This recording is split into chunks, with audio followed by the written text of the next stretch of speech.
¿Cómo incide tu perfil y tus antecedentes personales en tu escritura? Con esto me refiero a cuestiones como la familia, tu entorno, la infancia y la adolescencia, etcétera. Bueno, a ver, cualquier anécdota de mi infancia, ¿no? O de mi adolescencia, pues yo considero que es minúscula, ¿no? En comparación con otras historias increíbles, ¿no? Que existen por ahí, ¿no? Y que existen y que existieron a lo largo de la historia, ¿no? Entonces, ¿puedo decir que mi infancia y mi familia pues se reflejan en mis libros? Pues sí, claro, yo creo que cualquier escritor dice lo mismo, ¿no? Siempre de alguna manera hay una influencia o hay alguna inspiración en eso, ¿no? Pero bueno, yo he tenido una buena infancia y tengo una gran familia, ¿no? Entonces, todo lo que pueda escribir sacado de ahí, pues son historias, pues que te digo yo, pueden ser idílicas, ¿no? O son historias que, bueno, no tendrían un gran interés masivo, ¿no? Entonces, bueno, yo lo que busco, pues es eso, ¿no? Un interés masivo. Por eso busco la influencia más que por mis vivencias, ¿no? Busco algo más allá, ¿no? Entonces, bueno, creo que era Stephen King el que decía que siempre había que tratar de montar pues historias extraordinarias en personas ordinarias, ¿no? O sea, personas como tú, como yo, normales, tratar de darles un giro en su vida espectacular y ver cómo se comportan esas personas en un ámbito pues extraordinario o casi insuperable, ¿no? Entonces es lo que yo busco en mi literatura, ¿no? Por eso, bueno, considero que trato de inspirarme más en historias fuera de mi entorno que en mis vivencias, ¿no? Precisamente, mira, en los últimos correos que envío a mis suscriptores, estoy haciendo referencias a mis recuerdos de infancia y adolescencia, ¿no? Y casi siempre consigo enlazar eso con historias reales, ¿no? Historias potentes e increíbles, ¿no? De las que te puedes documentar en internet, que los buscas y están ahí, ¿no? Y mira, el último mail que envié, que fue el miércoles, era el día, si no recuerdo mal, el Día Internacional de la Supervivencia Infantil o de la acción contra la supervivencia infantil, ¿no? Y bueno, leyendo sobre eso descubrí una historia de un doctor americano que se llama Tom Catena y que es ingeniero también, él estudió las dos carreras y abandonó pues todas las comodidades del primer mundo porque él era de una familia acomodada, era hijo de jueces, creo recordar, y abandonó todo eso para irse a vivir a uno de los lugares más peligrosos del mundo, ¿no? Se fue a Sudán, a las montañas de Nuba, que ahí había un conflicto armado terrible. Bueno, Sudán estuvo en una guerra civil hasta hace poco y ahora lo volvieron a reanudar hace un par de años o tres, una cosa así. Y él fue creo que en el 2008. Y ahí esa persona, fíjate que atiende a más de 1 millón de personas, a 1 millón de personas que necesitan un médico, ¿no? Un doctor.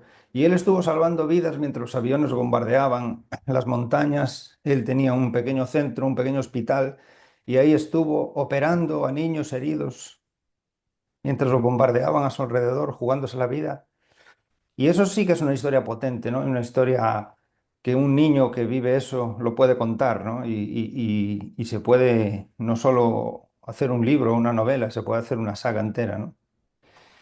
Y bueno, pues yo me planteo a veces, ¿no? ¿Cómo es posible que esas personas eh, tan especiales, ¿no? Y con tanta vocación que están ahí en la historia, ¿no? Un doctor mm, que lo deja todo, ¿no? Y todo su esfuerzo y todos sus conocimientos los pone al servicio de millones de personas que necesitan ayuda, ¿no?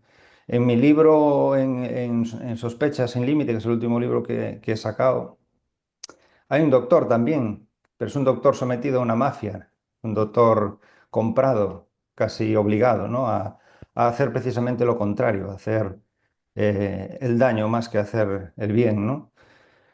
Entonces, pues bueno, hay personajes así por el mundo y yo pues me inspiro en eso, ¿no? Más que nada, historias increíbles, les doy la vuelta, pues con lo contrapuesto y bueno, y mi infancia y mi familia pues siempre están ahí, claro, lógicamente, siempre afectan de manera innata. Creo que ningún escritor puede decir, pues en tal libro aparece esto reflejado o esto otro, ¿no? Pero bueno, siempre están ahí. Para mí es una influencia positiva, claro, pero bueno, yo siempre trato de irme así a algún extremo para tratar de impactar, ¿no? Con las historias. Entiendo que la literatura no es tu trabajo de tiempo completo. ¿A qué te dedicas profesionalmente y cuál es tu formación académica, Jorge?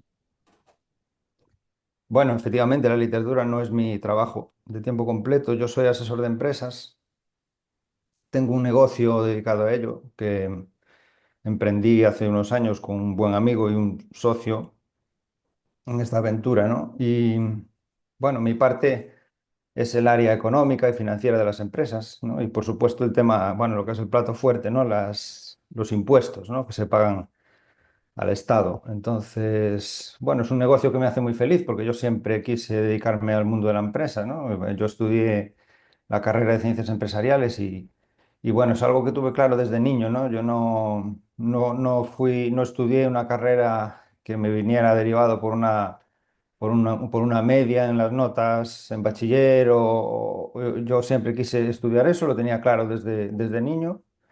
Y entonces, pues bueno, encontré mi carrera por ahí y claro, me hace feliz, ¿no?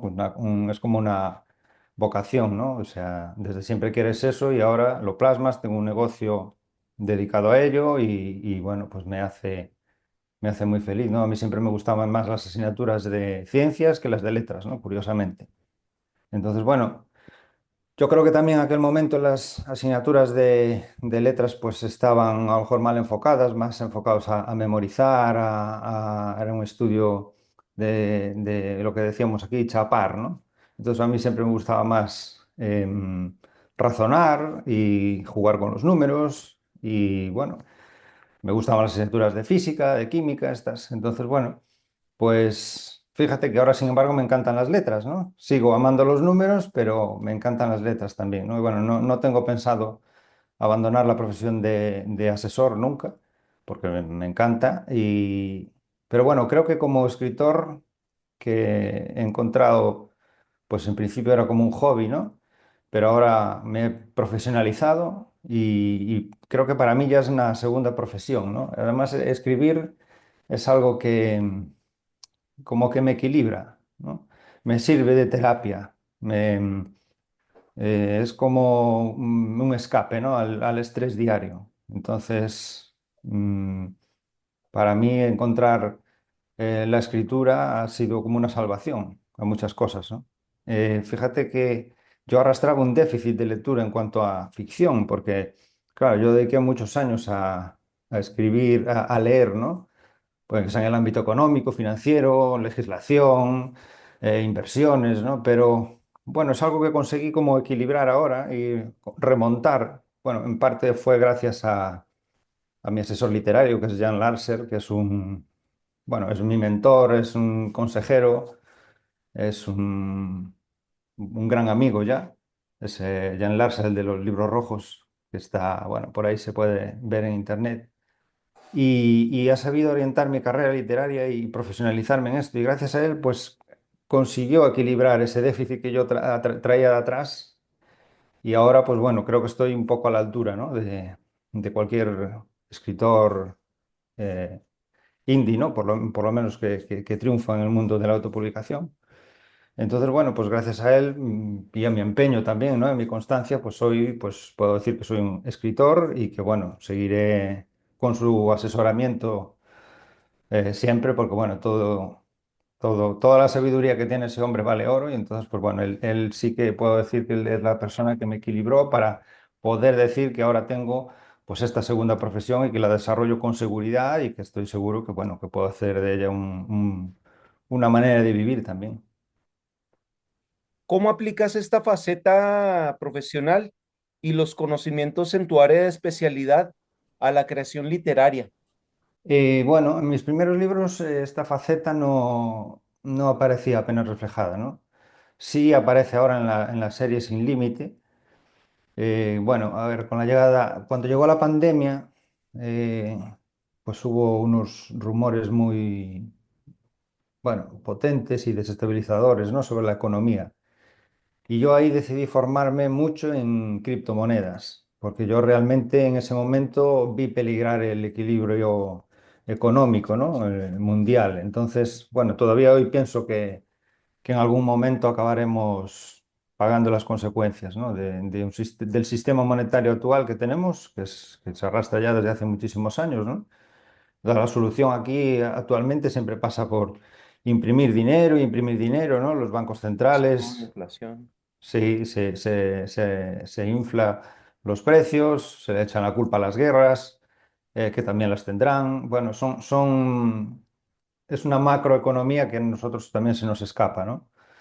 Ya esto yo creo que además ya no viene de ahora tampoco, esto viene de atrás, ya creo que había sido el presidente americano Nixon, creo que fuera ya en los 70, que ya había roto, ¿no? El régimen monetario donde cada dólar estaba respaldado por su equivalente en una reserva real de oro, ¿no? Eso se rompió en esa década.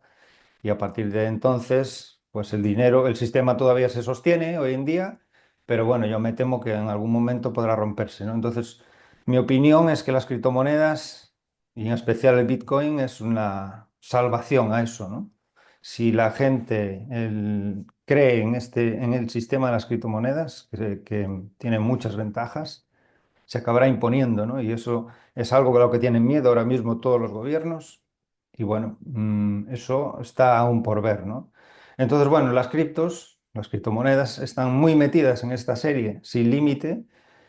Tampoco, a ver, que nadie se asuste, no es un argumento de esta novela técnico, ¿no? Sobre eso. No es un libro que nadie tiene que saber de economía y mucho menos de criptomonedas. Se va a entender perfectamente, ¿no? Pero sí hay un trasfondo en esa historia sobre estas criptomonedas, explicado de manera muy sencilla, y que, bueno, afecta a la historia, ¿no? Afecta a la historia y también al futuro de la saga, ¿no? Los siguientes libros que van a venir.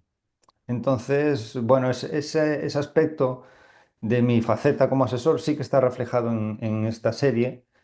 Mm, pero bueno, en las anteriores novelas que yo había escrito, una saga de thriller de supervivencia apocalíptica, yo creo que precisamente era una fuga, ¿no? A mi faceta como asesor, ¿no? Entonces, bueno, yo creo que los anteriores no, pero en esta última serie sí que ya hay una influencia fuerte de que yo puedo ir metiendo ahí, hay algo también de empresas y bueno, me siento cómodo ahí, claro, lógico, y las ideas que surgen pues van encaminadas desde ese origen, claro. ¿En qué momento surge la inquietud de escribir y qué fue lo que te inspiró a tomar ese paso? Uf, bueno, yo tengo una historia ahí algo peculiar. Surge casi desde de una necesidad. Fíjate que yo, el primer libro que escribí es de no ficción, es el primero y el único. Y lo hice pues para ayudar a muchas personas, ¿no? Bueno, si quieres te puedo contarle la historia así un poco por encima. Esto salió ya en mi época adolescente, o ya no tan adolescente. Tuve un profesor de física que nos enseñaba la materia de una manera muy diferente a todo el mundo, ¿no? No había libros, estábamos en un laboratorio y él nos enseñaba pues con experiencias, con historias, con cuentos y con todo, nos enseñaba la física y de hecho a día de hoy recuerdo todavía sus clases y sus enseñanzas, cosa que otros profesores no consiguieron, ¿no? Entonces él hubo un momento en que nos recomendó, especialmente me lo recomendó a mí, un libro que mezclaba la metafísica con la magia, pero la magia de verdad, o sea, era un libro que se titulaba El poder de la magia psicotrónica de Robert B. Stone y yo compré ese libro en aquel momento, pero no lo leí hasta un tiempo después. Y cuando lo leí, empecé a probar cosas y vi que funcionaba. Entonces decidí crear un foro en Internet sobre ese libro, ¿no? Era un foro pues, sobre la magia del poder psicotrónico, pues, un poco pues, para tratar de conectar con otras personas en el mundo y que a ver si estaba pasando lo mismo o no. Entonces, bueno, pues vi que sí, que el foro tuvo muchísimo éxito además. Fue una cosa increíble, había miles de usuarios, ¿no? En poco tiempo además. Entonces, fue creciendo tanto, tanto, que yo hubo un momento que había tantas cuestiones que se planteaban diarias por todo el mundo, porque además entraban usuarios de todo el mundo. Yo tuve que empezar a poner moderadores, ¿no? Porque donde hay tanta gente también las cosas pues se desmadran, algunos entran en faltas de respeto, etcétera. Entonces para poder controlar eso, tenían que tener unos moderadores en todas las franjas horarias, es decir, mientras yo dormía, otro desde América o desde Asia moderaba, eliminaba algún mensaje, contestaba cosas que ya estaban respondidas en otros mensajes, etcétera. Pero se hizo tan tedioso y tan... claro, la gente luego también se cansaba, ¿no? Los moderadores, había que dedicar mucho tiempo a eso, no había tiempo. Cada uno tiene su vida, cada uno tenía su trabajo, no había tiempo a responder a todo y a todos, ¿no? Entonces llegó un punto en que eso pues me desbordó y decidí que, bueno, que había que cerrarlo porque es que además estaba entrando la gente en bucle de, pues la gente entra y quiere una respuesta rápida, ¿no? Y ágil a su problema. Entonces entraba y pues la gente no leía otros mensajes que ya respondían a eso, ¿no? Entonces yo me di cuenta de que el 80% de las preguntas que se hacían ya estaban respondidas y que eran siempre sobre sobre los mismos temas. Entonces dije, bueno, yo esto no puedo con ello, no tengo personas que se puedan comprometer, ni tampoco lo puedo pretender. Y lo que puedo hacer es un libro que recopile todo, que responda a todas esas cuestiones que son muy comunes y que con eso pues yo dejo ahí pues como ese legado ahí a todo el mundo. Ese libro va a estar disponible, que lo quiera comprar lo compra y ahí tiene todo absolutamente, ¿no? Entonces eso fue mi primer contacto con la literatura, ¿no? Fue un libro que me costó mucho explicarlo. Cada palabra de ese libro está muy, muy medido y muy estudiado. Yo siempre pongo el mismo ejemplo, que escribir ese libro fue como cuando le quieres explicar a un bebé cómo andar, es decir, un bebé que no entiende lo que le dices, ni, ni sabe hablar contigo, pero tienes que explicarle cómo andar, ¿no? Entonces, es complejo, es un libro cortito, no llega a 200 páginas, y es un libro que ayuda a muchas personas, que ayudó ya a muchas personas, y de hecho me lo dicen.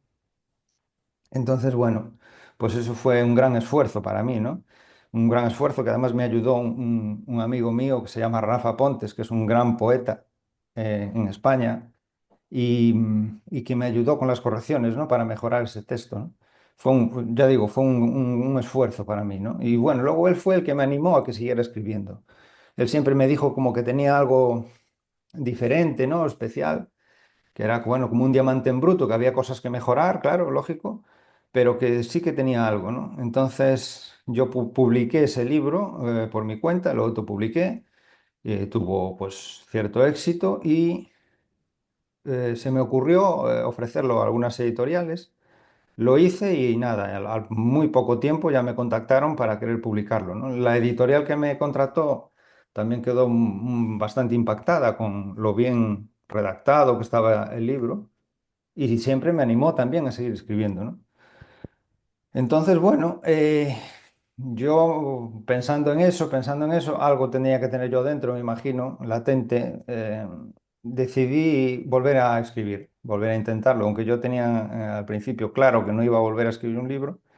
Decidí intentarlo, pero me dije, bueno, yo el libro Prólogo a tu vida lo escribí para responder a todas estas miles de personas. Entonces yo ahora fue como casi una obligación, ¿no? Para mí, cierro ese foro, pero les dejo esto, ¿no? O sea, no los dejo tirados, ¿no? No, no. Dije, bueno, pues ahora voy a escribir y voy a divertirme. Entonces no voy a escribir, no voy a continuar con esta materia y voy a escribir ficción, pues algo que me divierta, ¿no?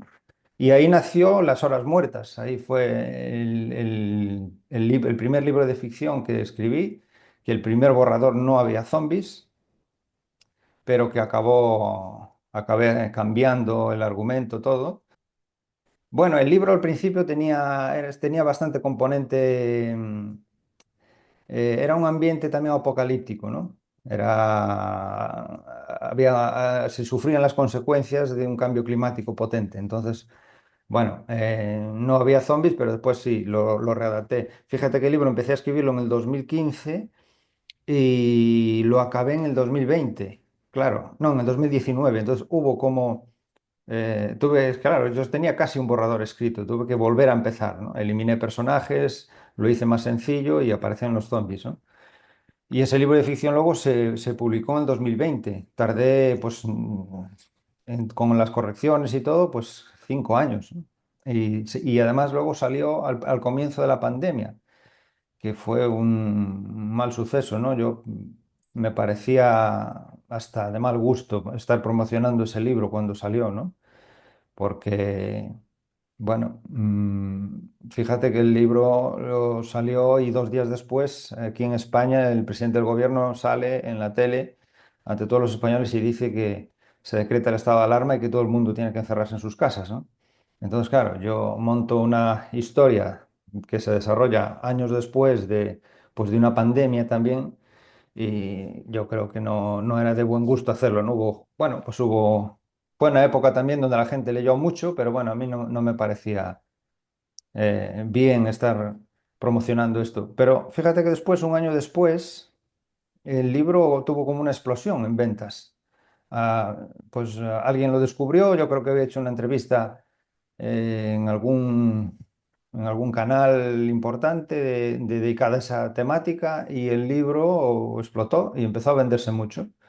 Entonces, bueno, yo ahí recibí mucho feedback de lectores diciendo que querían más, ¿no? Que querían que continuara la historia. Y entonces, pues ahí decidí escribir otro libro, ¿no? Que fue la precuela, ¿no? Que fue Regreso a Costa de Olmedo. Entonces, bueno, vi que otra vez volvía a tener éxito, que tenía una buena acogida y luego ya pues decidí profesionalizarme en este arte, ¿no? Y ya pues contacté con Jan Larser, que fue el que me ayudó ya a mejorar mucho más.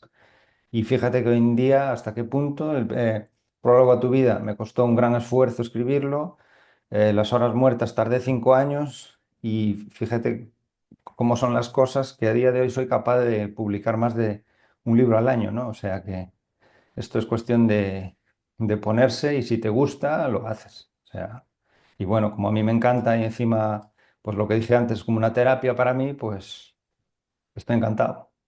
¿Crees que haya la posibilidad de que en algún momento puedas dedicarte a la creación literaria de tiempo completo? ¿Por qué o por qué no? Podría ser. Pero bueno, no creo que vaya a hacerlo, por lo que expliqué antes, ¿no? Mi profesión de asesor me encanta.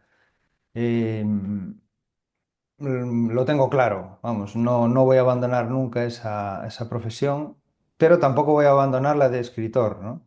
Em, la de escritor es una profesión especial. Yo creo que además todas las profesiones creativas, ¿no? Todo lo que deriva después en arte, yo creo que eso es lo más natural al ser humano. Yo creo que es lo que más le llena. Desde pues, escribir un libro hasta reparar una silla, por ejemplo, ¿no? Una silla que no está bien equilibrada, que tienes que pensar cómo arreglarla, cómo no, si le metes esto aquí, si le añades lo otro. Yo creo que esas tipo de actividades y ya tipo de profesiones son las que más llenan al ser humano. Lo pensaba hace tiempo ya y estoy convencido de ello, ¿no? Todo un músico, un escultor, pues un pintor, un escritor, todas esas profesiones son maravillosas. O sea, llenan a uno, te pasan las horas como minutos, ¿no? Si estás enfocado. Si encima puedes profesionalizar eso y vivir de ello, pues es maravilloso, ¿no? Pero bueno, creo que no voy a renunciar a ninguna de las dos. Lo de escritor, sé cómo profesionalizarme, a día de hoy lo sé que lleva tiempo, sé que es una carrera de fondo, pero sé que puedo hacerlo. De hecho, ya lo hago, ya puedo decir que estoy, bueno, pues profesionalizado en esta profesión, ¿no? Y estoy seguro de que, bueno, esto además cada día va mejor y que solo voy a ir a más, ¿no? Entonces, sé que lo puedo hacer, pero bueno, mi idea es no abandonar la otra profesión, con lo cual es imposible. El día tiene 24 horas, entonces no voy a dedicar todo mi tiempo a ser escritor, pero nunca voy a dejar de serlo. ¿Cuáles son tus influencias en la literatura, especialmente en el ámbito independiente hispano? Uf, bueno, mis influencias son muchos escritores, ¿no? De hecho, de algunos ya no recuerdo el nombre de sus libros, ¿no? Mira, la principal influencia es Stephen King, como muchos escritores. Stephen King es un maestro en muchas cosas y está todavía con una producción muy alta, cada vez más es una persona increíble. Y esa es una influencia grandísima en mí y en muchísimos escritores del género thriller, suspense, terror, etcétera, ¿no? Pérez Reverte también es un escritor muy interesante. Pérez Reverte tiene una marca especial, ¿no? Es un periodista de guerra muchos años, entonces casi lo que dice en sí, ya su presencia es muy interesante, ¿no? Entonces, pues cada libro también a mí me despierta cierto interés, porque además él trata de ir siempre a la literatura de atrás, a la contemporánea y tratar de hacer algo original a día de hoy, y siempre es interesante. Hay una escritora que me gusta mucho, que es Ruta Sepetys, que es una escritora que vive en Estados Unidos, aunque tiene un origen lituano y siempre escribe unas novelas de ficción ambientadas en hechos históricos.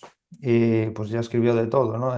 Desde la historia de Lituania, pasando por la dictadura en España, eh, cosas del principio del siglo en Nueva Orleans también es muy interesante. Además, hace un gran trabajo de documentación y eso se nota después cuando publica el libro, ¿no? Y luego, bueno, Harlan Coben también es un escritor que me gusta. Descubrí hace poco a Claire McIntosh, que es una escritora, pues no sé si irlandesa o británica ahora, no lo tengo claro, que hace unos giros muy buenos en sus historias. Robert McCammon también es un escritor que me gusta. Y mis influencias son muchas, vienen de muchos, son muchos inputs, ¿no? Los que me llegan de un lado o de otro, entonces no puedo decir, este es mi maestro, ¿no? Son muchos, y muchos escritores que lo están haciendo muy bien. ¿Te consideras un escritor de literatura popular, Jorge? ¿O aspiras al reconocimiento de la crítica especializada y las instituciones?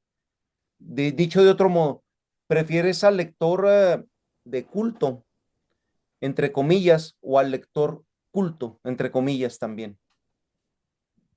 Bueno, yo soy un escritor enfocado al mercado del entretenimiento. Soy un escritor que escribe historias para entretener. Entonces, lo que quiero hacer con mi carrera es rentabilizarla, ¿no? Esto, bueno, me viene de mi profesión como asesor, ¿no? Yo busco siempre la rentabilidad en todo. Pues la rentabilidad al dinero, rentabilidad al tiempo, hasta la rentabilidad a las actitudes de la gente, ¿no? Ujú. Entonces, bueno, esto, claro, ya sé que no suena muy artístico, pero bueno, yo sé que Eh, cualquier escritor que le guste trabajar en esta profesión, pues sueña con eso, ¿no? Con poder vivir de la escritura. Claro. Yo lo veo como un negocio, entonces me considero un escritor emprendedor, no me asusta eso. eh, ya lo hice una vez y veo a mis clientes, ¿no? En mi negocio intentándolo una y otra vez, veo los errores que se cometen, veo los aciertos y bueno, yo no le temo a eso, ¿no? Me da más miedo no haber intentado poner todo el foco posible en una carrera de escritor que no, o sea, veo peor no intentarlo y no hacerlo a que lo que es fracasar, ¿no? Fracasar nunca es un fracaso, ¿no? Esto ya es muy manido hoy en día, ¿no? Y hay muchas frases de autoayuda de eso, ¿no? Pero y es que es verdad. Entonces, bueno, soy feliz escribiendo, disfruto el camino y con eso pues ya no hay fracaso, ¿no?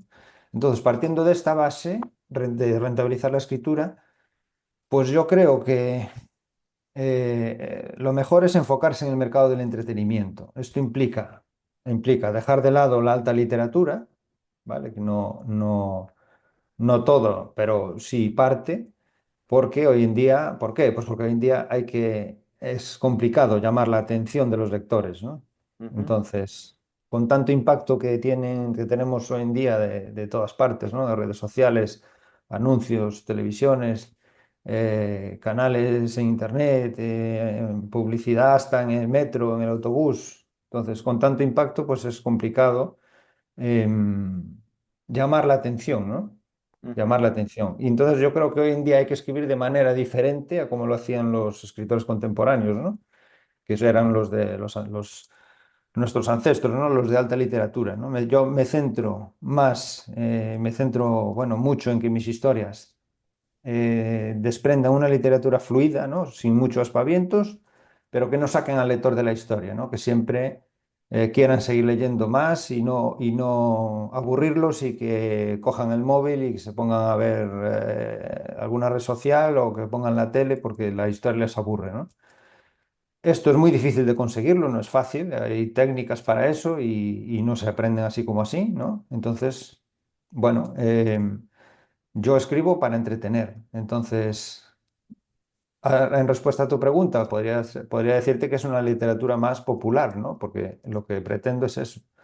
Y en cuanto al tipo de lector, pues no sé, creo que al escritor, al culto, ¿no? Yo creo que el culto va a entender mis novelas, ¿no? Va a entender precisamente esto que digo, ¿no? Va a entender que a lo mejor la manera de escribir actual se aleja de la literatura, de la alta literatura contemporánea, pero que no por ello tiene menos valor, sino que es diferente y es una literatura que desde la primera página hasta la última, lo que se pretende es mantenerte atrapado y que no puedas soltar el libro, la historia o la novela, ¿no?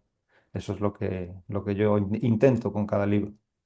Respecto a la trilogía Sin Límite, que se Ujú. encuentra en progreso por lo que nos has contado, ¿qué fuentes o experiencias te llevaron a su creación y qué influencias hay de la literatura, el cine u otras fuentes? Efectivamente, la serie Sin Límite tuvo un nacimiento lento. Me costó mucho arrancar esa historia, o incluso algo forzada, ¿no? Pero bueno, al final encontré la ruta de esa historia, creo que fue gracias a dos series televisivas. Pues claro, hoy en día la influencia que tenemos los escritores viene mucho del cine, ¿no? Porque el cine está por todas partes. Entonces hay dos series, que una es Fargo y otra es Ozark, que me encantaron. Y yo creo que en la serie Sin Límite los tiros van por ahí, ¿no? Fargo tiene pues esos giros inesperados con tal de mantener la inocencia de un asesinato, ¿no? Le dan vueltas, los protagonistas siempre tienen una disculpa, ¿no? Entonces, bueno, en mis novelas también pasa eso, ¿no? Los protagonistas no son tanto los investigadores o los inspectores o los detectives, que tienen un papel más secundario, pero sí son los protagonistas los ejecutores de la maldad, ¿no? No tienen por qué ser malas personas, a lo mejor se ejecuta una maldad por algún motivo eh, que los puede excusar, pero a mí me interesa más esa manera de crear la historia, ¿no? Y luego en Ozark hay un componente fiscalista ahí que a mí me encanta por el tema de mi profesión, ¿no? De blanqueo de empresas, de capitales, esas ilegalidades que no se pueden cometer, ¿no? Y ahí en esa serie, pues los protagonistas están dispuestos a hacer todo con tal de que no los descubran, ¿no? Con tal de que el FBI no descubra todo el entramado que tienen, ¿no? Entonces, esa serie tiene un componente que tanto, bueno, las dos, ¿no? Y tiene ese componente que explico. Ozark tiene esa parte empresarial también, que tanto me gusta. Y bueno, creo que esas dos series son las que más influencias puedo decir que tienen en la saga Sin Límite. Y puedo decir que bueno, que sí, que viene del cine. Luego ya, claro, cuando escribes, pues coges instrumentos de la literatura, ¿no? Y de muchos autores. Coges pellizquitos de aquí, de allí, de libros de suspense, de intriga. Pero es posible que la inspiración vengan de esas dos series, sí. ¿Atienden las peripecias y la construcción de los personajes de dicha trilogía al mero propósito de crear intriga y suspenso? ¿O urden un mensaje respecto, por ejemplo, al desengaño frente a las apariencias y las creencias? Bueno, la construcción de esos personajes fue un proceso largo. Tengo un extenso dossier de cada uno de ellos, donde explico pues, todas las características, ¿no? Sus gustos, las manías, sus raíces, hasta Yo qué sé, incluso en qué bolsillo les gusta llevar las llaves del coche, o sea, hasta ese punto, ¿no? Entonces, bueno, la intención, ¿por qué se hace esto? La intención es eh, crear unos personajes reales, ¿no? Eso lleva tiempo hacerlo. Eh, no fueron creados tanto, a lo mejor lo que tú me planteas, ¿no? No fueron creados para crear la intriga, el suspense inicialmente, sino pues bueno, para exponer lo que decía antes, ¿no? Pues unos personajes ordinarios, gente normal y corriente, que se van a enfrentar a una situación extraordinaria, ¿no? Pero sí que hay desengaños y bueno, pues hubo un personaje de cuando ideé todo esto, hubo un personaje que después se salió de ese dossier por completo y que acabó encajando perfectamente con la intriga y el suspense, ¿no? Así que bueno, no sé, la respuesta a la creación de mis personajes es que igual se dan las dos opciones, ¿no? De que se crean eh, de una manera natural para una historia o un thriller, pero que después sí que alguien acaba encajando en esas opciones que tienen este tipo de historias, ¿no? Y hay uno que fue Victoria, que se salió de todo ese planning que había hecho y acabó imponiendo su carácter y su personalidad. Me hablaba aquí al oído cuando yo estaba escribiendo y me hacía cambiar el argumento y los giros. Y potenció muchísimo la historia. Es un personaje que le encanta a todo el mundo. Dada la preponderancia del tema del desengaño y los móviles orientados por la ambición materialista, así como el hecho de que los personajes pertenecen al ámbito angloparlante, en qué proporción inciden respectivamente la cultura anglosajona y la hispana? ¿Cuál es la diferencia entre ambas desde los presupuestos de tu obra? Bueno, yo creo que las dos culturas están enlazadas ahí en esta historia, ¿no? Es como si se unieran o se abrazaran, ¿no? El lector puede entender, por ejemplo, que la precuela de la serie Sin Límite y el libro uno es en Estados Unidos, pero no menciono exactamente el lugar, ¿no? Sí. Bueno, esto de no mencionarlo está hecho aposta, precisamente para, pues eso, pues para que ambas culturas se abracen, ¿no? Mis lectores son hispanos, pero eso no quita que una historia se desarrolle en Estados Unidos. Lo de ambientarlo ahí en Estados Unidos es porque, bueno, es una pura inspiración cinéfila, o sea, y de la literatura de autores, pues, americanos o anglosajones, ¿no? No responde a otra cosa.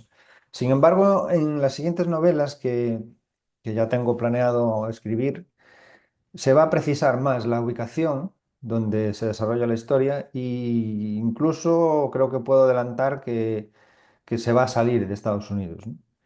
Entonces, bueno, pues para dar respuesta a lo que me planteas, pues creo que es mejor leer los libros, ¿no? Las dos culturas están en la historia y la intención pues es que enlazarlas, ¿no? Dado el protagonismo de los personajes femeninos, hablando del personaje de Victoria, ¿cuáles son los cambios en las dinámicas familiares, intergeneracionales y de comunicación en la actualidad respecto a épocas anteriores que esta trilogía proyecta? Uf, pues es una pregunta muy interesante. Eh,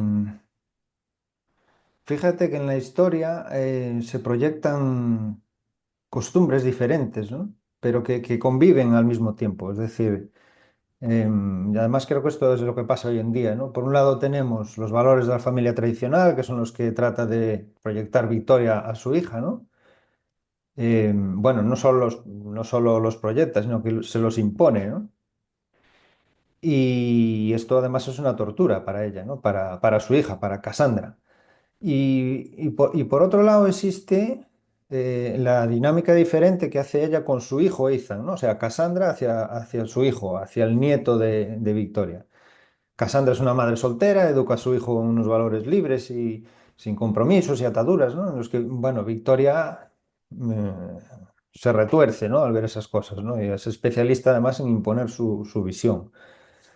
Entonces, bueno, creo que que esta serie conviven las dos mentalidades, ¿no? Incluso en la tercera, si aplicamos ya otros valores diferentes a Ethan, que todavía es un adolescente, pero ya empieza a ser consciente de lo que es la vida, ¿no? Entonces, bueno, pues todo esos dos o tres puntos de vista derivan unos conflictos internos terribles, ¿no? Por parte de los personajes, que después, bueno, trasladan esa frustración, ¿no? Y se enfrentan entre ellos. Pero al mismo tiempo existe también, pues, como en todas las familias, ¿no? Pues existe ese grado de comprensión, pues de amor y de dejar pasar, pues, ciertas cosas y querer siempre a tu familia, ¿no? Entonces, por ahí van los tiros, ¿sí? Dada la presencia y conjugación de los temas de las transacciones financieras a nivel internacional y el blanqueamiento de capitales, ¿en qué medida te parece que el comercio global incentiva la delincuencia a la misma escala y cómo es distinta esta relación a la que había cuando los intercambios entre las distintas culturas no eran tan fluidos? Bueno, el comercio global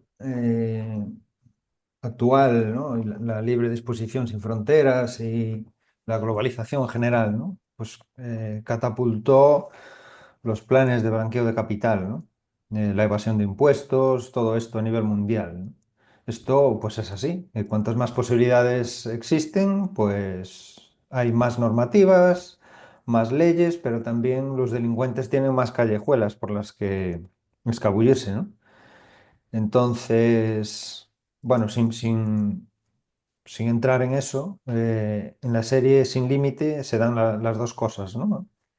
Hay como un nivel de delincuencia a nivel local, porque en la novela uno se desarrolla pues con un tipo de operaciones que realiza un grupo de inversionistas bien localizados, ¿no? Pero que lo hacen gracias a la operativa de las criptomonedas, o sea, donde no hay fronteras, en las criptomonedas no existen países, ni razas, ni nada.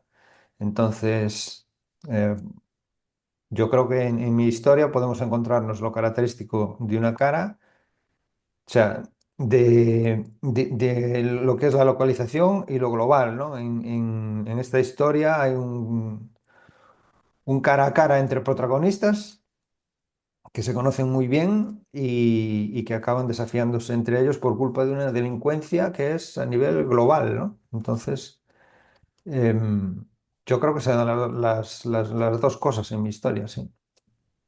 Al igual que ocurre entre Regreso a Costa Domedo y Las Horas Muertas de tu trilogía zombie, Mentiras sin Límite, es una precuela que aparece posteriormente a su segunda parte en orden secuencial.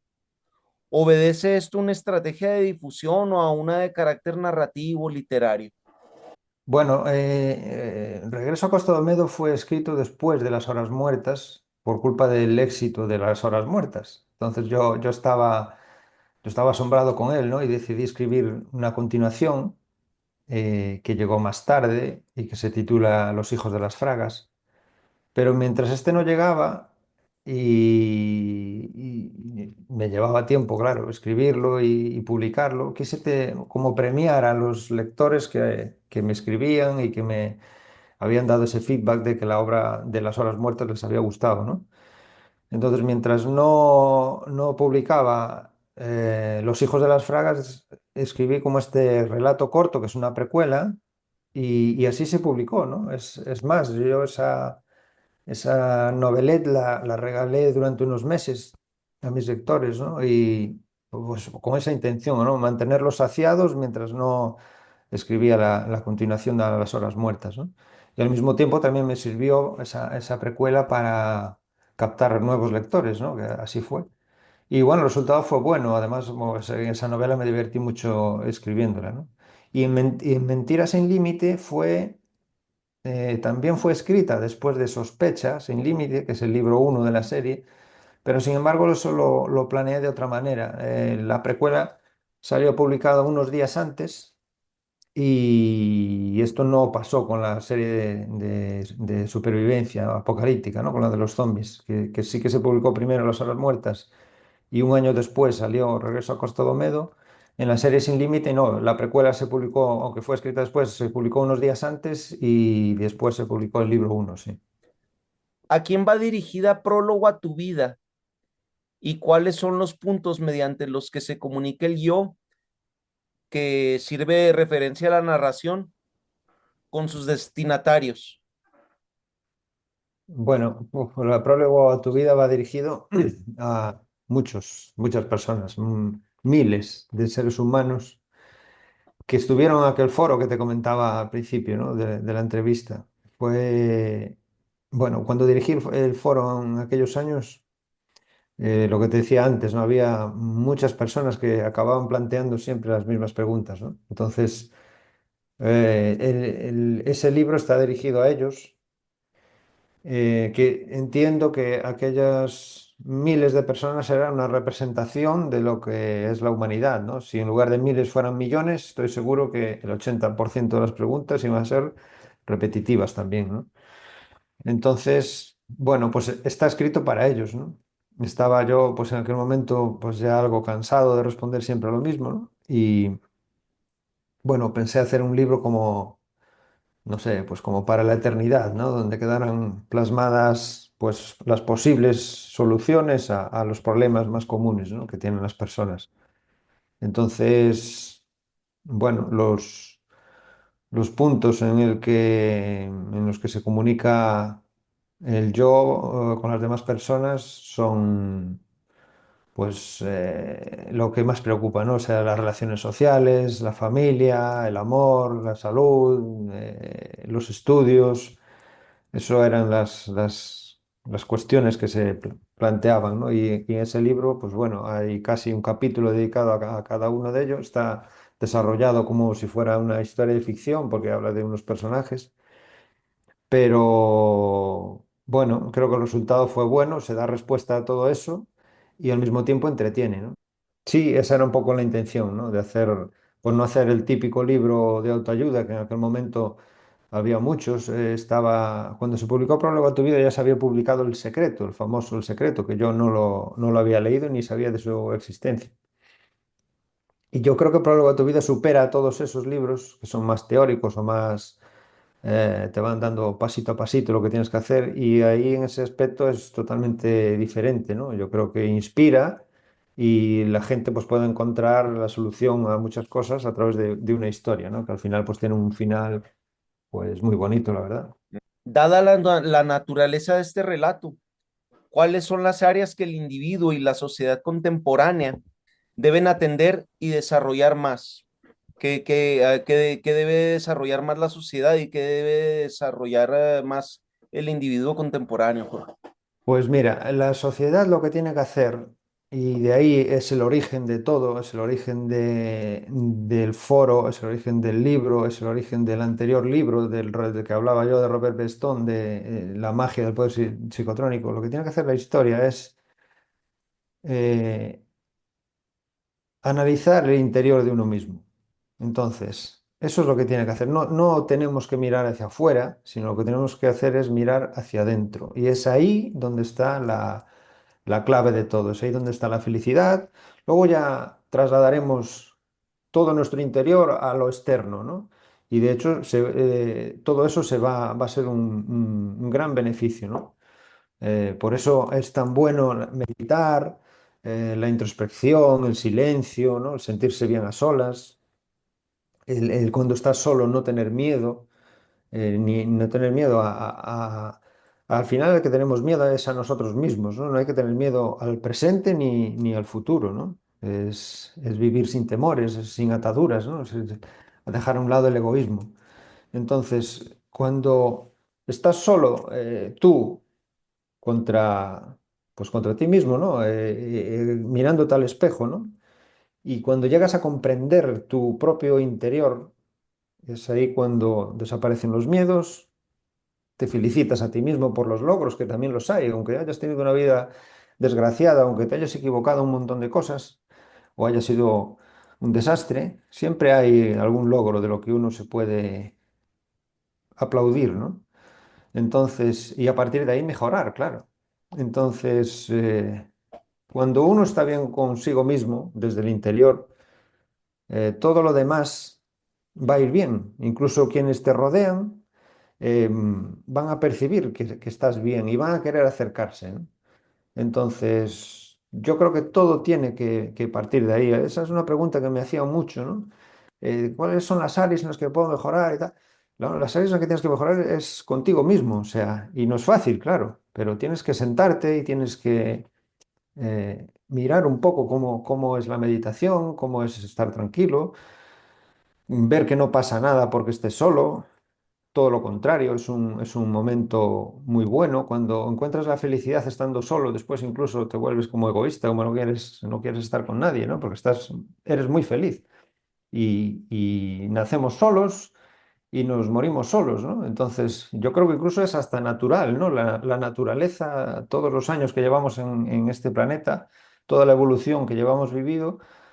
Vale, nos acabamos juntando, se acabaron haciendo tribus y se acaban haciendo civilizaciones y ciudades grandes y todo, pero yo creo que la naturaleza es la del ser humano, es la de estar solo. Es como le pasa pues a muchos animales, ¿no? Que vale, que sí, que se aparean, que hacen familias, pero bueno, no dejan de ser unos seres bastante solitarios, ¿no? Yo creo que eso es natural y que no es nada malo, al contrario, es bueno y ahí es donde puede estar el secreto para después eso expandirlo y hacer grandes cosas por la sociedad y por el futuro de la humanidad, está claro.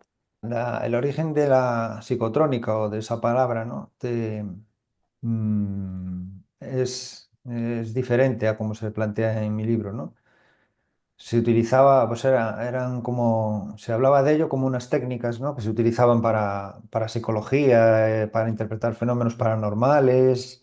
Hablaban de técnicas para medir la carga energética a nivel subatómico, ¿no? De electrones, protones, neutrones. Entonces, bueno, como bien dices, eso fue utilizado efectivamente como así como algo misterioso, ¿no? Por los rusos en la Guerra Fría, que por cierto, hablando de los rusos, ellos son los que inventaron la cámara de Kirlian, ¿no? Que es la que captura las descargas eléctricas, ¿no? De cualquier ser vivo y que en el caso de los seres humanos pues llamamos el áurea, ¿no? De las personas. Entonces, bueno, pues todo eso daba mucho miedo en aquella época, ¿no? Y Robert B. Stone, que es el libro en el que yo me inspiré, es La magia del poder psicotrónico, hacía una aplicación sana de todos estos métodos, ¿no? Lo llevaba al lado científico, ¿no? Y hay que tener en cuenta que ese libro es de la década de los 70, ¿no? Y en él ya se hablaba de los saltos cuánticos, explicaba, pues mediante experimentos científicos, demostraba que la física no solo es lo material, ¿no? Sino que todo el universo está compuesto de energía, que es algo que ya Albert Einstein, pues, decía años atrás, ¿no? Entonces, bueno, pues Robert B. Stone hizo como de esa palabra la suavizó, ¿no? Le dio otro uso, ¿no? Y ese fue el testigo que yo tomé después cuando escribí ese libro, ¿no? Hoy la palabra psicotrónica está ya en desuso incluso, ¿no? Hoy se llama, pues, ley de la atracción, neurociencia, neuropsiquiatría, etcétera, ¿no? Entonces, bueno, son conceptos realmente en los que yo no soy profesional y se escapan de mi conocimiento, ¿no? Pero son cosas que ayudan o pueden ayudar a millones de personas, ¿no? En mi libro Prólogo a tu vida es como pasa como muy por encima de eso, ¿no? Es como un arañazo, ¿no? O sea, que te permite ver que hay algo debajo, ¿no? Y lo que hay debajo, pues precisamente lo está descubriendo la ciencia a día de hoy, ¿no? Hoy ya hay cientos de vídeos en YouTube, hay podcasts relacionados con esto. Fíjate que hay un divulgador español que se llama Manuel Sanz Segarra, es una persona de 80 años que fue jefe de cirugía en el hospital de Girona, es catedrático, es una persona, creo que además es docente todavía en la carrera de medicina, y está hablando a día de hoy de experiencias cercanas a la muerte. O sea, él demuestra científicamente que hay vida después de la muerte, ¿no? Eh, lo respalda además con experiencias propias de sus pacientes y es una investigación que lleva haciendo ya durante años, que no lo sacó a la luz hasta ahora. Entonces, él entiende que ahora es el momento, porque antes lo hubieran, como él dice, lo hubieran metido. bueno, en un loquero, ¿no? Lo hubieran encerrado. Pero él entiende que ahora es el momento, ¿no? Y todo lo que le explica, de alguna manera, si analizas mi libro de Prólogo a tu vida, ya estaba ahí, ¿no? Y antes del Prólogo a tu vida, otros ya lo habían dicho también. Entonces, tal vez yo me anticipé demasiado en el tiempo, pero, y ahora a lo mejor es el momento, ¿no? Pero en todo caso, yo prefiero que estas cosas lo expliquen los científicos contrastados, que ahora pues ya hay muchos y ya hay pues eso, divulgadores incluso, ¿no? Y que mi libro pues quede eso, pues como lo que fue, ¿no? Un arañazo, una pequeña abertura, como un prólogo, realmente el título Prólogo a tu vida, pues es eso. Y que al fin y al cabo, pues mi libro pues sea útil, sea atemporal, como creo que lo es. Incluso yo, fíjate que me planteé quitarlo de mi catálogo, o sea, eliminarlo, pues por eso mismo, pues porque ahora ya existen investigaciones científicas que respaldan todo eso y que ya ahondan más, ¿no? En todo este mundo de la energía. Pero después hablando con una persona relacionada y experta en este tema, me dijo que, bueno, me aconsejó que no lo retirara porque precisamente lo que hace mi libro es eso, ¿no? Es como cualquier libro de autoayuda que existe de antes o cualquier investigación que quieras hacer ahora, en mi libro es como el prólogo, ¿no? Es como ese arañazo que dije, ¿no? Que lo digo precisamente por eso, ¿no? Pues porque es como que se abre, es una pequeña apertura a todo lo que hay detrás. Efectivamente, Psicotrónica nace pues de algo muy misterioso y de ahí pues hicieron pues eso, películas de terror y eso, pero que bueno, en realidad pues no eran más que avances científicos apasionantes y que a día de hoy pues ya cogen otra importancia, ya se están divulgando pues de una manera sana, tranquila y dándole toda la normalidad. Respecto Ujú. al camino del perro, ¿qué atributos tienen los animales de los que carecen los seres humanos? ¿Qué aprendizaje implica el periplo de tus personajes no humanos y cómo los articulas en tu relato? Bueno, tengo que responder con mucho cuidado a esta pregunta porque, claro, El Camino del Perro es una novelette, ¿no? Es un libro corto, pero es muy intenso, ¿no? Entonces, claro, a ver, cualquier cosa que diga, puedo hacer un spoiler, ¿no? Entonces, te voy a responder así de manera genérica, ¿no? Porque las características del perro en mi historia son especiales, ¿no? Entonces, los atributos que puedan tener los animales, pues, a ver, hablando de perros, pues se me ocurre por ejemplo, el perro que tiene una fidelidad, ¿no? Absoluta por su amo, ¿no?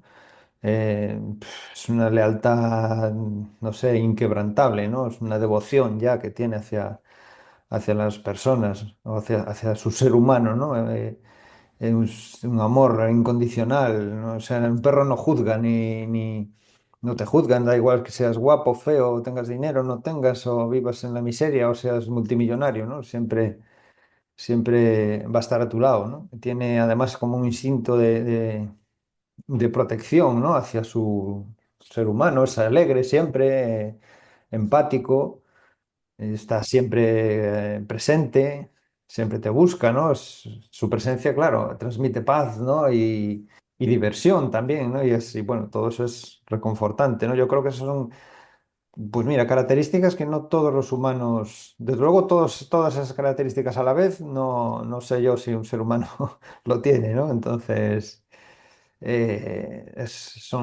verdad es que los animales son unos seres especiales, ¿no? El género zombie se cultiva profusamente en España, especialmente desde que aparece la trilogía Apocalipsis Z. ¿En qué medida se inserta la trilogía de las horas muertas en esta moda, entre comillas, o tradición, también entre comillas, y qué le aporta tu saga de nuevo a esta tendencia? Sí, esta tendencia, a ver, ahora ya que mencionas Apocalipsis Z, ¿no? Manuel Loureiro, que fue el que la escribió, fue, digamos que él cayó en el momento adecuado, ¿no? Hasta ese momento se había escrito sobre ese género, pero bueno, no había trascendido gran cosa o, no, o bueno, simplemente pues ya estaba olvidado, ¿no? pero en ese momento en el que además reinaban los vampiros, que era la moda en el cine, en la literatura de terror para todos los públicos, ¿no? Los zombies estaban como ahí agazapados, ¿no? Esperando ahí el momento para sacar sus brazos, ¿no?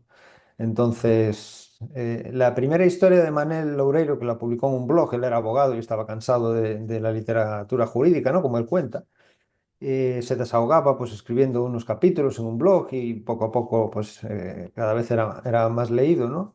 Hasta que dio el salto publicando su libro porque veía que, bueno, pues que tenía visitas a su página y eso. Pues él llegó en ese momento justo cuando además apareció toda la explosión de esta moda zombie que fue gracias a la serie de Walking Dead, ¿no? Em, esa obra además salió, el libro de Manel salió recomendado, ¿no? Por toda esa horda de fans que había, que se leían todo, ¿no? Todo lo que salía de ese género se lo leían todo. Y, y mira, ya que mencionaste Los Caminantes, también Carlos Sisi, que es el autor de esa serie, pues también supo subirse ahí justo en ese momento en el que empezaba toda esa moda gracias a la serie de Walking Dead y tuvo mucho éxito, un éxito casi equiparable al de Manel Loureiro, ¿no? O incluso más, ¿no? Y luego, pues bueno, la serie de Walking Dead se alargó muchos años.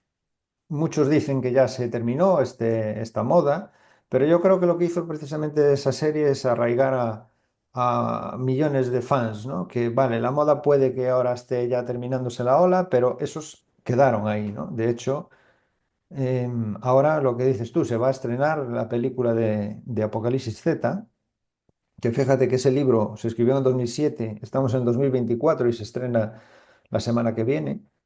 Entonces, ¿cómo es posible, ¿no? Que una productora invierta, claro, producir una película son mucho, mucho, mucho, mucho dinero, ¿no? Si ellos ven rentabilidad en eso es porque hay mercado, ¿no?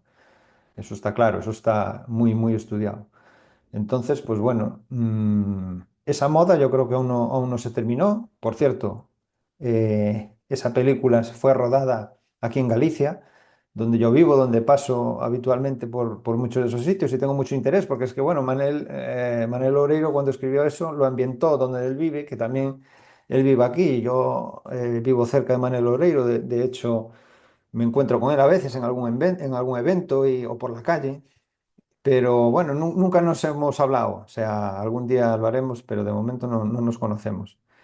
Entonces, bueno, respondiendo a tu pregunta, que es a lo que iba.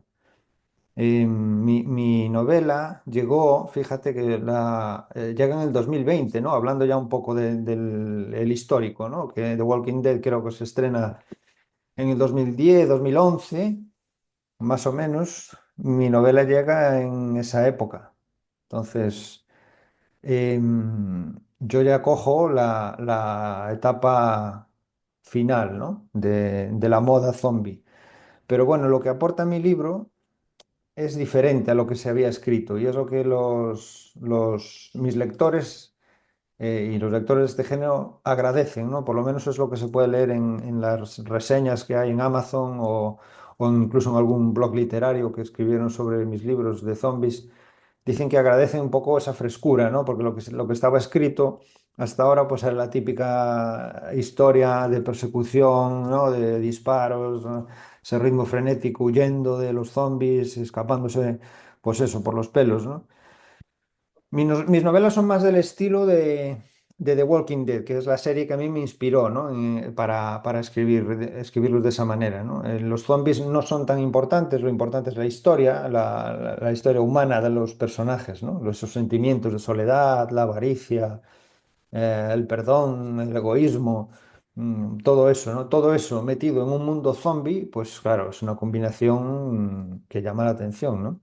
Por eso The Walking Dead tuvo tanto éxito, ¿no? Creo, vamos, en mi opinión. Y, y es lo que gustó de mis libros, ¿no? Que no es el típico libro de disparos ni de persecuciones, pero sí que tiene también escenas de ese tipo, pero no es lo que más abunda, ¿no?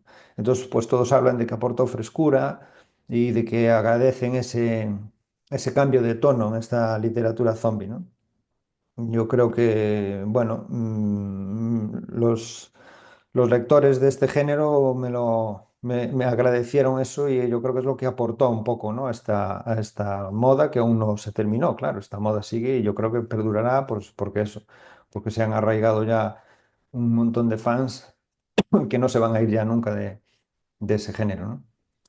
¿Qué tienen en común tu trilogía zombie con la tradición literaria y artística centrada en la fugacidad y en cierto modo futilidad de la vida, así como los aspectos materiales más desagradables de la muerte, a la que se ascriben muchas de las manifestaciones del barroco hispano, que tienen en común con esas corrientes que se concentran en el aspecto más desagradable de la muerte en el sentido material? Bueno, sí es verdad que en mi trilogía se pone énfasis en la muerte y en la vida, ¿no? Fíjate que en las horas muertas la vida se ralentiza, ¿no? Y la muerte es como que no da llegado.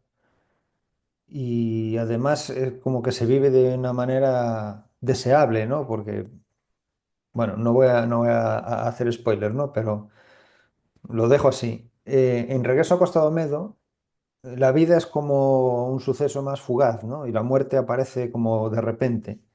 Y en Los Hijos de las Fragas, la vida pues es algo que debe trascender y la muerte es como si no existiera, o como si existe, pero que se integra dentro del mundo de los vivos, ¿no? Entonces, la verdad es que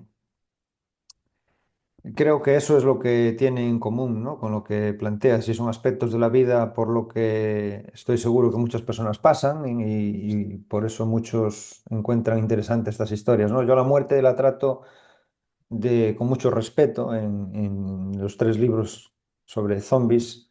Los lectores me dicen que no esperaban que una historia de zombies les hubiera gustado tanto, ¿no? Pero hay gente que a lo mejor no congenia mucho con el género, pero sí les gustó la historia, ¿no?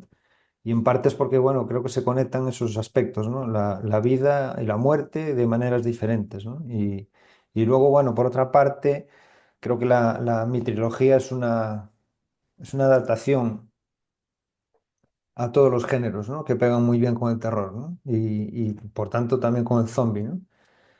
No invento nada, o sea, esto ya está muy desarrollado, ¿no? Pero, por ejemplo, hoy en día existen, por ejemplo, miles de obras literarias ya que llamamos thriller, ¿no?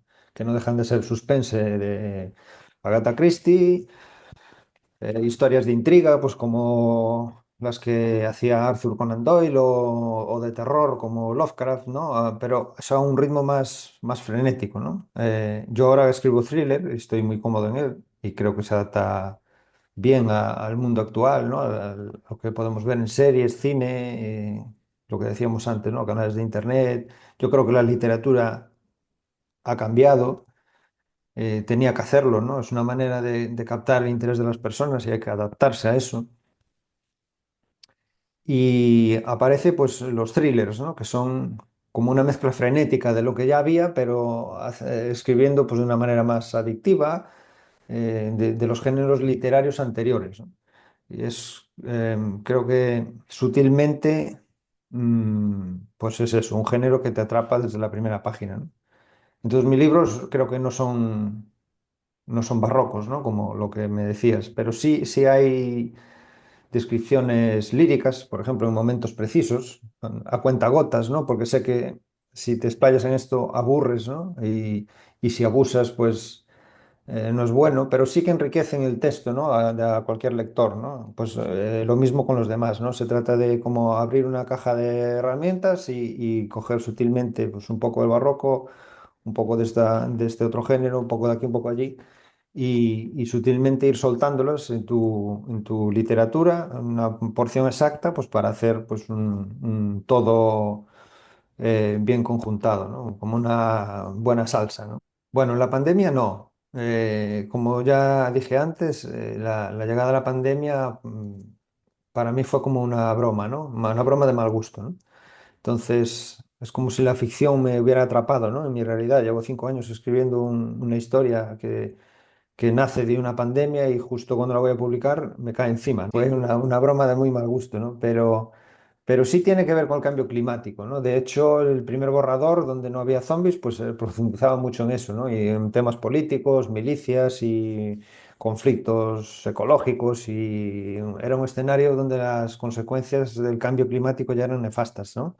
Entonces, em, no sé, era, pues ya había, el ser humano se estaba adaptando a la escasez de agua, ya las relaciones sociales eran muy malas, había una esclavitud laboral, ese era el ambiente, ¿no? En el que también está en las horas muertas, pero de otra manera, ¿no? Bueno, pues algo de eso también hay ahí, ¿no? En las horas muertas, ¿no? Eso del cambio climático. Simplemente que, bueno, es un tiempo más futuro todavía y, bueno, Ethan, además Ethan, el protagonista, y Samuel, los dos hablan sobre eso al comienzo del libro, ¿no? Y, no sé, sobre la crisis actual, pues no deja de ser una manera de afectar a la economía, ¿no? A las inversiones. Hay mucho dinero, hay mucha riqueza en juego, el cambio está siendo gradual, ¿no? Del fósil a las energías ecológicas no contaminantes de ahora, ¿no? De todas, yo no tengo ninguna duda de que el ser humano va a adaptarse a las nuevas circunstancias, ¿no? Él está capacitado para afrontar retos increíbles, somos capaces de llegar a Marte, somos capaces de hacer eh, todo lo que nos proponemos, ¿no? Y descubrir cosas increíbles, ¿no? Entonces, lo que sí parece que es que por culpa de codicia o de intereses personales bueno, se nos escapan, nosotros desconocemos, pues lo que pueda pasar es que llegue el cambio climático y sea ya demasiado tarde, ¿no? Y que nos arrepintamos de no haber actuado antes, ¿no? Pero llegue como llegue, yo creo que nos vamos a adaptar en un escenario mejor o peor, esperemos que sea lo mejor posible y que salgamos todos y que vamos a salir todos adelante. A diferencia de otras obras tanto cinematográficas como literarias adscritas al género zombie, que suelen tomar un lugar en un espacio sitiado, los personajes de tu trilogía están en movimiento constante casi siempre. ¿A qué se debe y qué relación tiene dicha movilidad con las dinámicas de desplazamiento tanto en la España actual como el resto del mundo? Bueno, pues sí, es verdad, ¿no? Como es un poco lo que te comentaba antes, ¿no? Que tanto en el cine como en la literatura de este género, ¿no? Se argumentaba, pues eso, ¿no? El sentir el miedo, el aliento, ¿no? En la nuca ahí de las persecuciones, de esconderse, del peligro, de encerrarse, de huir hacia otro escondite. Y bueno, es verdad, sí que en mis libros no hay fronteras, ¿no? Las fronteras están en la mente de los personajes, ¿no?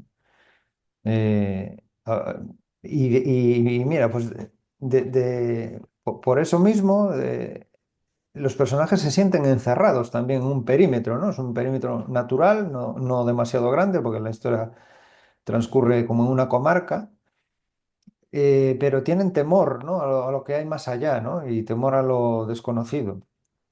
Es un miedo que viene inculcado por los supervivientes, ¿no? Del antes del apocalipsis. Y, y eso también los hace esclavos, ¿no? De ese lugar. Entonces, bueno, es una manera de hacer una historia diferente, ¿no? Y ese fue un poco el objetivo, ¿no? Un objetivo que creo que está conseguido. Relacionando eso con las dinámicas actuales es complicado, ¿no? Porque depende del punto de vista que lo observes, ¿no? Hoy en día hay mucha libertad para disponer de medios, ¿no? Para que la gente se vaya a trabajar, o simplemente de vacaciones, ¿no? A donde les venga en gana. Sin embargo, si ves la movilidad desde un punto de vista de la pobreza, ¿no? De los conflictos armados, de un país, bueno, pues de un tercer mundo, ¿no? Por llamarlo así. Claro, hay personas que pasan auténticas penurias, ¿no? Y que arriesgan su vida por cruzar un mar de kilómetros y kilómetros hacia lo desconocido, ¿no? Y eso es tú miras la mirada de esas personas, le ves miedo, ¿no? Son como personajes de un thriller, ¿no? Y, y al fin no dejan de ser personas pues normales como tú y como yo, pero que les ha tocado enfrentarse a unas realidades durísimas, ¿no? Y no sé, a veces escuchando a Arturo Pérez Reverte en sus entrevistas dice que ese es el mundo real, ¿no? Y que no es real las comodidades de las que disfrutamos, pues por ejemplo, mira, tú y yo ahora mismo hablando desde diferentes puntos del planeta tranquilamente, pues aquí sentados, ¿no? Y que él dice que la realidad no es esa, la realidad es precisamente lo que él vivió en guerras y este tipo de cuestiones, ¿no? Entonces, bueno, todas esas personas que lo pasan tan mal, les importa, les importa poco, ¿no? Este bienestar nuestro, ¿no? Ellos son capaces de ser felices con mucho menos, simplemente arriesgan su vida, buscan una oportunidad que los mejore su vida y a lo mejor no solo la suya, sino la de sus familias. Entonces, en mis libros, lo que es una movilidad también, en cierta medida, tienen libertad para hacerlo, pero no se atreven, ¿no? Y fíjate, pues estas personas que sí se atreven a cruzar un mar para buscar una vida mejor, pues no tienen nada que ver con las ataduras mentales, ¿no? que tienen mis personajes en mis libros. Y bueno, que no todo el mundo es capaz de hacerlo, claro. O sea, los que lo hacen son pocos, ¿no? Pero son muy valientes, claro.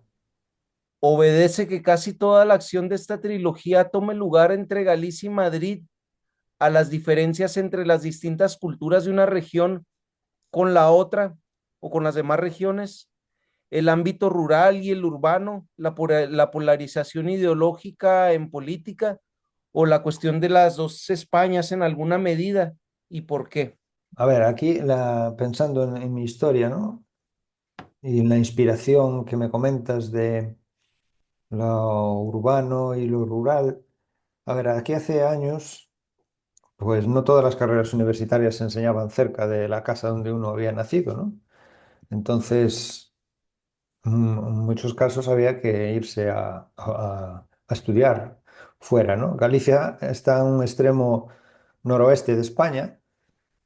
Estaba a unas 9 horas en autobús o en tren de Madrid. Y si tú te ibas a estudiar a una carrera a la capital, pues estaba claro que volverías a casa 3 o 4 veces al año, ¿no? De visita. Entonces, ahí sí había diferencias, ¿no? No tanto en la cultura, pero sí en cuanto a lo mejor a ideología y mentalidades. España tiene, bueno, pues ciertos territorios donde unas ideologías triunfan más en una zona y en otras zonas de España pues triunfa más otra ideología, ¿no? Pero en Regreso a Costa do Medo, el protagonista es un médico desempleado que decide regresar a casa, ¿no? Cuando empieza la pandemia. Entonces, mientras los medios todavía estaban divagando sobre la importancia sanitaria de esa pandemia, el protagonista ya lo tenía claro, ¿no? Él sabía que esa infección no tenía esperanza, ¿no? Entonces decide irse con su hija desde la capital hasta la casa de sus padres. La casa de sus padres está en la Costa do Medo, bueno, la Costa do Medo está inspirada en las Rías Altas de Galicia, que aquí se les llama a Costa da Morte, ¿no? Porque, bueno, históricamente hay muchos naufragios ahí y se murió mucha gente, ¿no? Entonces, bueno, podemos decir que el protagonista sí sale de un entorno urbano, ¿no? Donde hizo su vida profesional, donde de alguna manera salió, se fue a estudiar a esa capital y ya se desarrolló ahí, ya inició su vida ahí, pero por este suceso pues decide regresar a casa, ¿no? Que es el entorno rural otra vez. Entonces, bueno, yo creo que esas son las dos Españas, ¿no? De las que se habla hoy en día. Una de ellas se habla de la España vaciada, ¿no? Se vacían muchas regiones rurales. Bueno, sí, es verdad que se están vaciando estas regiones, pero también otras se están cobrando auge. Entonces, bueno, yo creo que estos son ciclos que responden un poco a cómo la gente se busca la vida, ¿no? Que le ha tocado vivir en este momento, ¿no? Hoy en día, por ejemplo, Galicia, pues puedes estudiar casi cualquier carrera en cualquier ciudad de Galicia y ya, bueno, pues existen trenes de alta velocidad, también puedes llegar a Madrid en 3 horas, 3 horas y media, puedes coger un billete de avión que está al alcance de muchas familias, ¿no? El coste de ese billete. Entonces, bueno, todas esas diferencias se han reducido, ¿no? Las mentalidades se, se, o- como se, o se han homogeneizado, ¿no? gracias a todos estos avances globales, ¿no? Entonces, bueno, sí es verdad que en mi historia, en esa precuela, ya, aunque la historia empieza en Galicia, pues que se empieza en una gasolinera ya cuando este personaje huye ya de Madrid hacia Galicia, la historia empieza en Galicia, pero está un poco ambientado en esa circunstancia, ¿no? De que antes, pues ciertas carreras tenías que irte a muy lejos a estudiarlas, ¿no? Y luego ya, claro, el que se marchaba lejos ya empezaba una vida allí, pues porque eh, conocías a una pareja o sea, tenías una pareja allí y ya pues iniciabas tu profesión o tu trabajo, tu primer trabajo ya pues en la gran ciudad, ¿no? Y eso pasaba antes y aparece reflejado en Regreso a Costa de Olmedo, sí. Ya cuando él vuelve, porque no le queda otra, sí. ¿Qué injerencia tiene en el argumento lo fantástico? ¿Cómo se confronta con el discurso científico a partir del que explicas la etiología zombie y qué dice respecto a la dialéctica entre los dogmas contemporáneos y el pensamiento crítico y racional? Bueno, la ideología zombie es pura fantasía, ¿no? O sea, aunque, bueno, ahora se ha descubierto un hongo que podría desencadenar ahí unas consecuencias, ¿no? Fatales en quien lo posea, que es en donde está basada la serie, bueno, y el anterior videojuego, ¿no? De The Last of Us, ¿no? Bueno, que por cierto recomiendo a todo el mundo. Parece que ese hongo te llevaría a ser como un zombie, ¿no? Más bien un monstruo, ¿no? Pero bueno, en mi trilogía el mundo zombie es una fantasía, ¿no? No se sabe muy bien qué es lo que ha arrasado a la humanidad. Los científicos lo achacan a alguna bacteria o algún microorganismo que se ha podido desprender de algún fósil pues, congelado hace millones de años, ¿no? Y que con el cambio climático ha vuelto a la vida.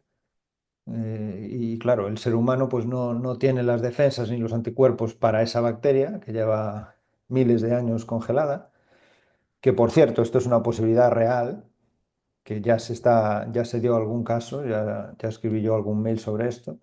Ujú, Y bueno, pues este microorganismo, ¿no? Es lo que hace que te mate pero que te mantenga como latente el cerebro, ¿no? Es un estado de transición ahí entre la vida y la muerte, las pulsaciones justas de tu corazón, ¿no? Mientras el cuerpo se va deteriorando pues lentamente. Es algo pues bastante desagradable, ¿no? No profundizo mucho en mis novelas en esto, porque bueno, ya como te comenté, para mí es más importante las inquietudes, ¿no? De los vacíos y las virtudes de los personajes que meterme en eso. Yo la muerte la trato con mucho respeto.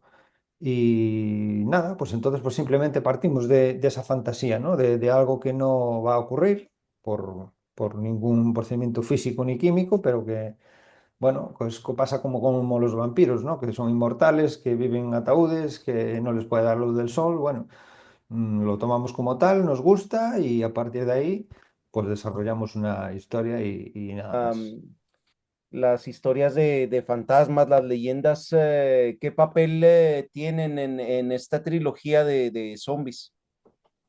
Bueno, tienen un papel importante en ese tercer libro.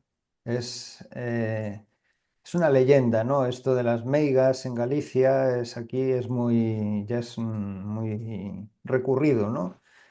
Aquí siempre decimos que cuando te preguntan, oye, las meigas existen, ¿no? Las meigas son, bueno, para que no lo conozcas, son como unas brujas, ¿no? Hay meigas malas, hay meigas buenas, y entonces te preguntan, a veces me lo preguntan, ¿no? Gente de fuera que dice, oye, las meigas existen, y siempre respondemos lo mismo, ¿no? Eh, no sé si existen, pero a ver las haylas, ¿no? Es decir, no sabemos exactamente si existen, pero sí que las hay, ¿no?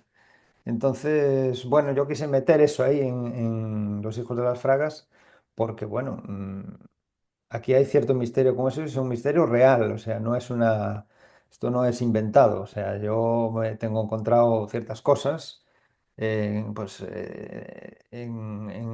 lo tengo comentado en algún mail mío también, de noche, en algún crucero. Un crucero que es un crucifijo que se pone mucho en los cruces de caminos, hecho de piedra, ¿no? Y bueno, se ven cosas, se ven actos de brujería, pues algo tengo visto por ahí, ¿no? Entonces, bueno, la gente trata todo eso pues, con mucho respeto, ¿no? Como diciendo, bueno, yo no sé si esto funciona o no funciona, pero por si acaso no hablamos mucho del tema, vamos a estar callados, por si algo me puede venir, ¿no? Entonces, pues es algo que está ahí. Mira, los zombies, hay escenas en las que los zombies se trasladan, ¿no? Como una horda de una gran extensión de zombies andando, caminando lentamente. Mis zombies no son lentos, son zombies que solo en determinadas condiciones se activan de una manera sobrehumana, ¿no? Porque sí que hay películas o hay algo de literatura de zombies que son como, tienen como superpoderes, que corren muchísimo, que saltan grandes alturas y tal. Mis zombies caminan despacio, son, bueno, pues como los de The Walking Dead, ¿no? Como los inicios de las películas de los zombies.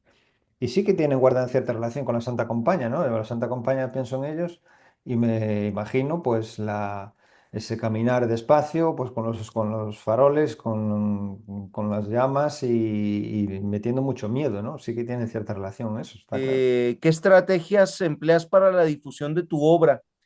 Que entiendo se hace de forma totalmente independiente.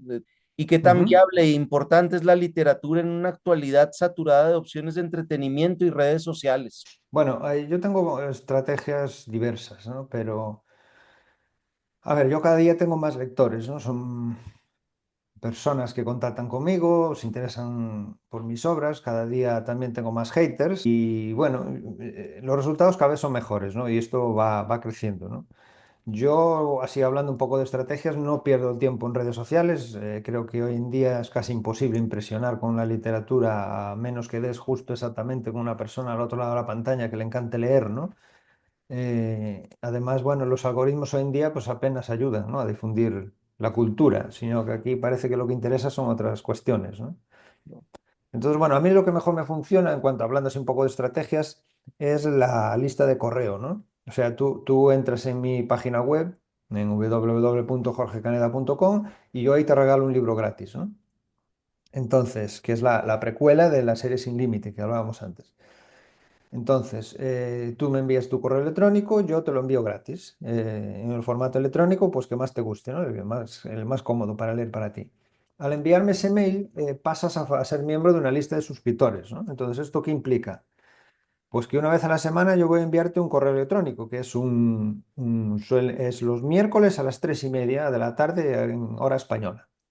Es un mail entretenido, o sea, es un mail donde yo cuento historias reales, lo que decíamos antes, ¿no? Lo que me inspira a mí, historias reales dignas de un thriller, ¿no?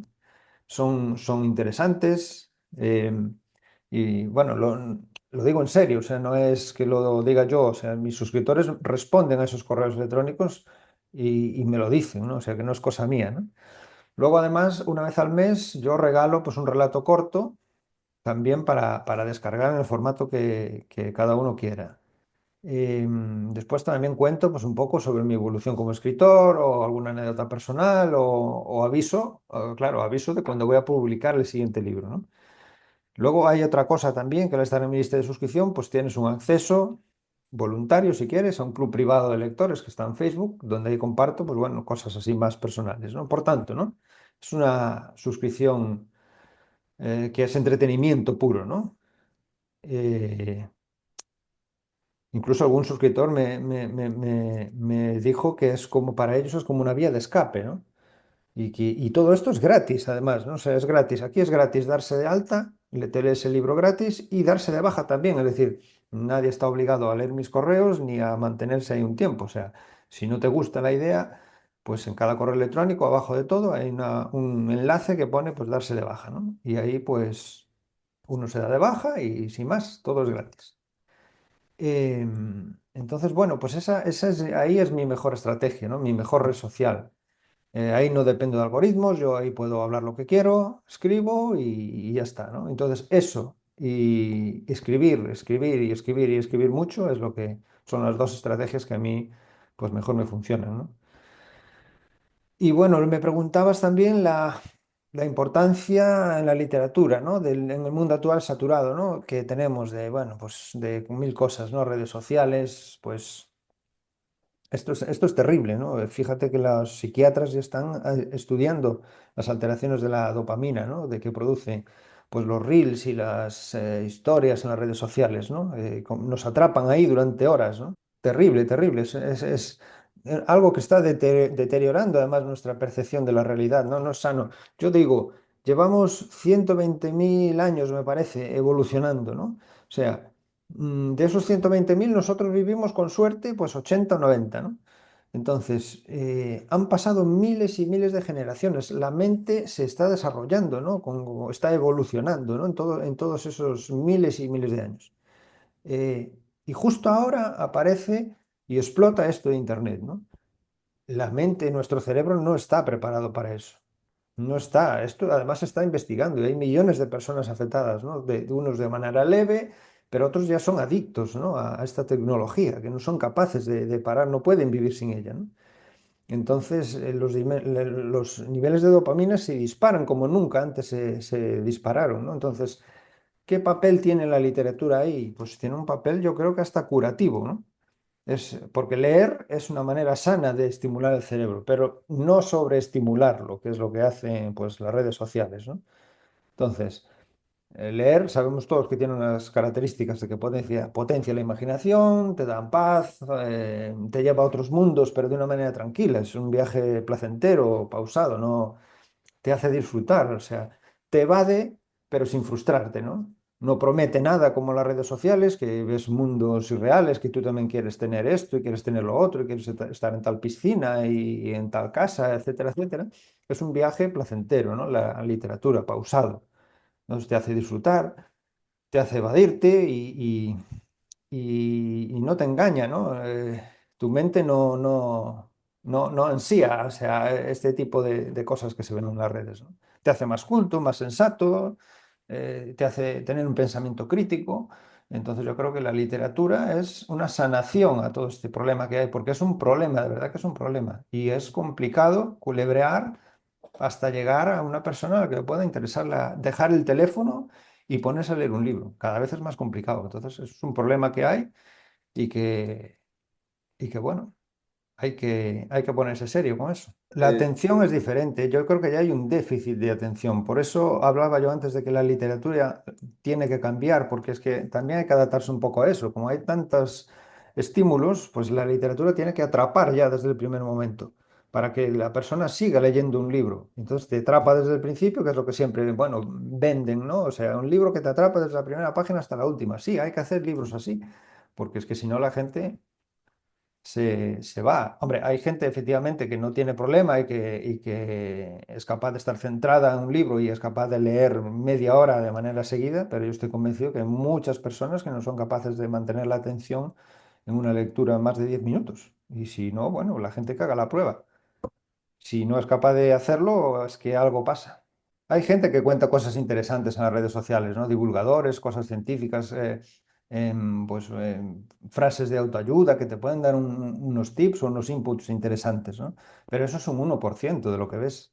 Es más, las aplicaciones tienen una opción para descartar ciertos vídeos y decir, no, este vídeo no me interesa, muéstrame vídeos de otra manera. Y al principio sí, sí te hace caso, pero tú llegas al día siguiente y te están mostrando otra vez vídeos de los que a ti no te gustan, pero que te los tratan de colar como sea. O sea, es terrible. Yo no sé si hay detrás de todo eso, dicen que hay una estrategia mundial para dejar a la gente distraída o algo, pero es que no lo acabo de y entender. alguna No, de estas historias que nos llegan, ya sea mensual o semanalmente, tienen potencial de desarrollarse en un proyecto de más alto alcance, Jorge. es que detrás de cada correo que envío, semanal, hay una labor de investigación, ¿no? O sea, no surgen de la espontaneidad. Yo, a ver, lo que trato de hacer es, como decía antes, entretener, ¿no? Entonces, para hacerlo más entretenido, lo que suelo es contar una historia relacionada con alguna celebración que se puede dar ese día o con alguna efeméride, ¿no? O las dos cosas a la vez. Entonces, bueno, busco historias reales relacionadas con eso. Bueno, y ahí, claro, encuentro mucha inspiración. Entonces, cualquiera de ellas daría para un libro. Pero claro, no puedo decirte si alguna de ellas acabará en una novela. Es posible que en mis novelas se acaben reflejando todas estas historias que busco, ¿no? Porque no dejan de ser inputs que te van llegando, que los buscas adrede y que seguramente pues pasa como la primera pregunta que me hacías, ¿no? Lo de la familia y eso, pues de alguna manera seguro que se cuelan por ahí también, ¿no? Entonces, la respuesta del público es positiva. Siempre recibo muchos mails de respuesta dándome las gracias y comentándome. A veces no me da tiempo a contestarlos todos tan rápido como quisiera, porque claro, cada vez son más. Y sí, lo que hay es mucho trabajo detrás de cada mail. De hecho, antes enviaba dos a la semana y ahora solo envío uno por Sí, cuestión de claro. tiempo, ¿no? Porque me quitaba tiempo, porque eran correos electrónicos bien trabajados y ahora lo que hago pues es enviar uno, pero mucho más potente que los dos que enviaba semanales, ¿no? Y creo que bien porque, bueno, los reportes que obtengo son mejores. ¿Cuáles son tus proyectos a futuro dentro de la literatura y qué continuidad tienen con los anteriores? ¿Qué nos puedes adelantar de lo que vas a hacer y cómo conecta con lo que ya tienes hecho? Bueno, lo que puedo adelantar es que la saga Sin Límite va a continuar, eh, posiblemente va para largo. Hay un personaje muy potente en ese thriller que es Victoria y que a la gente le encanta y seguramente pues será una saga larga, ¿no? Ahora muy pronto va a salir el siguiente libro, Codicia Sin Límite, que será el libro 2. O sea, tenemos la precuela, la que puedes descargar gratis en mi web, tenemos el libro uno que es Sospecha sin límite, y ahora va a salir el libro 2 que es Codicia sin límite, ¿no?